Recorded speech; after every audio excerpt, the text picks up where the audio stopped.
Hey guys, if you saw my other video, it was on core streamline and why we need to support and build you up for success before we get to streamline. So I wanted to talk about core progression. So my biggest thing to say is I'm here to set you up for success. So if I move too quickly or if I'm not mindful of my teaching, then I'm setting you up for failure. And I don't want you to fail. I want you to be happy. I want you to be confident in what you're doing. I want you to feel like we're all making a difference and move forward. So join me in the foundations of effective swimming. So vertical core control. Why vertical work matters, balance, strength, and control. So activities that you can do to build this core strength are bobs. We can do bobs in place. We can do bobs traveling. So we can do 10 bobs at the wall. We can do 20 bobs in the deep end. We can do bobs on the steps because we're three. And then we can travel. So we can go from where you are to me. You can also stand in chest deep water. Yes, just standing will strengthen your core. And vertical kicking. So let's begin our presentation, shall we? Vertical horizontal flow. So transitioning drills. Bob, you bob, and then you push to start. You also roll and kick out. So, okay, here's the deal. When someone falls into water, whether they're a toddler or a grown up, they fall in vertically, right? They're not diving in like a swim team pro. They're upright. So we train kids in that vertical position first to build strength and control in their body before asking them to do a big horizontal swim stuff. By practicing going from a standing to a floating position, a vertical to a horizontal, we're teaching them what to do if they ever accidentally fall in. It's not just swim lessons, it's water safety and survival. So, fall in and glide. We're not kicking. This is a famous thing. Parents always want to say kick, and I'm like, right now we're not working on that. We will, but that's not where it falls into my foundation levels. So, Newton's law, also the body in motion rule. Here's a simple science behind it. A body in motion stays in motion until something stops it.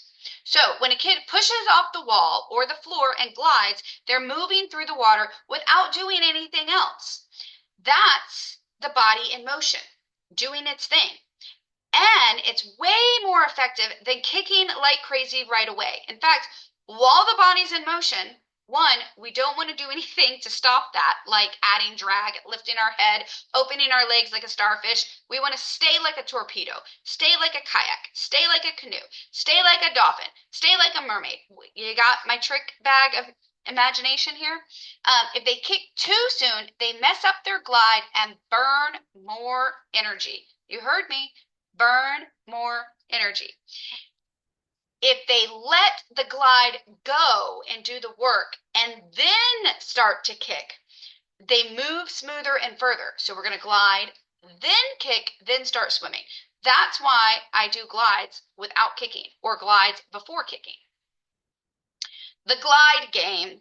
Teach glide without kicks. Glide. Why? Because it builds awareness of propulsion and water resistance. Less movement, more control. Who's in control? You're in control. Example drills. Push and count before initiating the kick. If any of you have done breaststroke, I'm sure you've done in, out, together, glide, 1, 2. So same thing. We can glide for 1, 2, 3, and then stand. Or glide and then kick. Or glide and then roll to our back. Be prepared to explain this to parents. They love to encourage kicking too early. Kicking on our back. So front muscle strength. When swimmers kick on their back, they're not just floating, they're building strength on the front of their body, the core, the quads, the hip flexors. That's because on your back, they're fighting against gravity in reverse. Our abs and hip flexors have to engage to keep our legs up and moving. You're training proportional control without them even realizing it because you're a great teacher. You're a rock star. The water pushes your body upward, so your muscles have to resist sinking, and that gives us strength. Why it matters, especially for beginners. For who? For beginners. That's a beginner kick. You see that? All right. Most beginners, especially kids, struggle to keep their legs up when they're swimming on their stomach. Yes, I know this could be because they were in a puddle jumper, but also if they haven't been in the water for a long time or in a streamline position, they don't have the core strength or the trunk strength. They don't have any of that muscle to keep the rest of the body up. So it drops and it creates drag, which is ineffective. So we're going to slow them down. That slows them down and exhausts them. That's because their front side muscles are weak and underused. So there's your cue to set them up for success. We're going to build those muscles. So when we start with back kicking, we're strengthening the muscles that they'll need to hold a proper position to keep their body horizontal on the body line. To kick from the hips and not the knees. I know that's what you were here for, right? How do we kick from the hips and not the knees? You flip over onto your back. And it builds endurance and reduces drag. How to use it, the simple drill. I'm glad you asked. So I do 3 rounds because 3s are my favorite.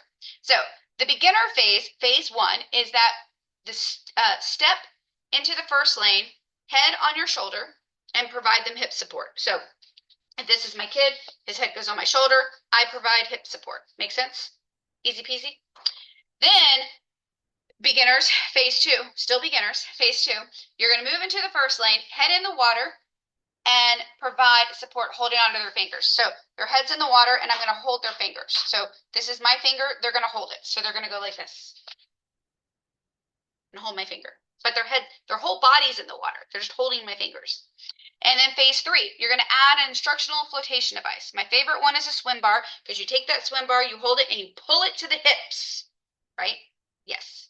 Like weight training. Yes. In fact, I have that video too. So you guys can use a noodle. A noodle's $1.25. You can use those water aerobics things, the buoys, and you can use a swim bar. You can also hold the bar. If they need more support, they can rest their head on your shoulder while holding the bar. So if they're not there yet, they can put their head on your shoulder, and then everything else is in the water. Holding the bar, you're just added extra support and comfort. Phase 4 would be to take the swim bar or noodle away, and they do it all by themselves. So that was setting you up for success. These were the steps to success. We didn't just say go. All right, what to say to the kid or to the parent?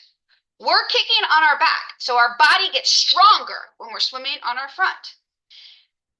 This is like core training for swimming. It makes everything easier later. Back kicking helps you learn how to float and swim better. And kicking on our back is how we rest our faces out of the water. We can breathe. Take a breath. That's my plug for Take a Breath, Seth. If you haven't read that book, you should.